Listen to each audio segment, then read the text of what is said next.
Merci, Monsieur le Président. Bonjour à tous. D'un point de vue plus global sur ce RER métropolitain, notre groupe avait quelques questions à poser à la majorité et à la métropole. Nous le savons tous, l'amélioration de la qualité de vie sur notre territoire passe inéluctablement par l'amélioration technique du parc de véhicules particuliers et professionnels, mais aussi par une diminution notable de la circulation automobile. Tous les jours, nous constatons les embouteillages aux entrées de Grenoble, depuis le Grésivaudan, le Voironnais et le Sud. Ces déplacements correspondent classiquement à des trajets domicile-travail et se reproduisent donc le soir, dans l'autre sens, mais de façon plus étalée dans le temps. C'est le problème majeur et principal de notre territoire en termes de mobilité. La solution, nous le savons tous, passe par la concomitance possible de différents leviers.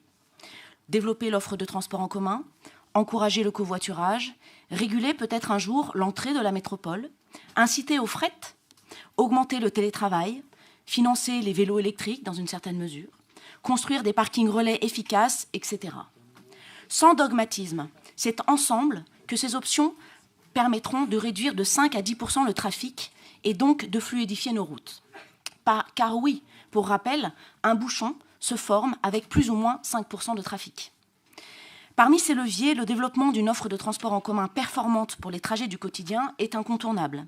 Le RER métropolitain, avec un cadencement attractif, une amplitude horaire élargie, une fiabilité améliorée et une intermodalité facilitée en gare, sera indubitablement une alternative efficace pour les automobilistes en provenance des territoires périurbains ou ruraux.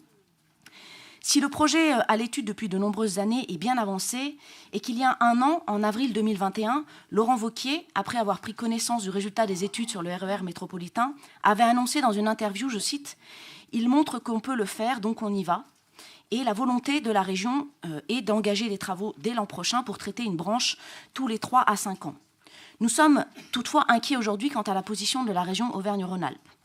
Elle indiquait qu'aucune décision sur le financement et la mise en œuvre du RER métropolitain ne serait prise avant le mois de juillet. Nous y sommes. À cela est venu s'ajouter le sketch d'Éric Piolle et de son Burkini, qui n'ont rien arrangé vu la réaction de Laurent Wauquiez. Qu'en est-il des discussions avec la région aujourd'hui pour les années à venir? Autre inquiétude, le positionnement de l'État. Le RER grenoblois doit être une priorité.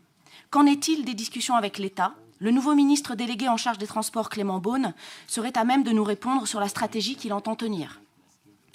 À l'instar d'autres territoires qui ont réussi à concrétiser leur projet de RER métropolitain en dépassant les clivages politiques, à Grenoble, le sujet fait effectivement consensus.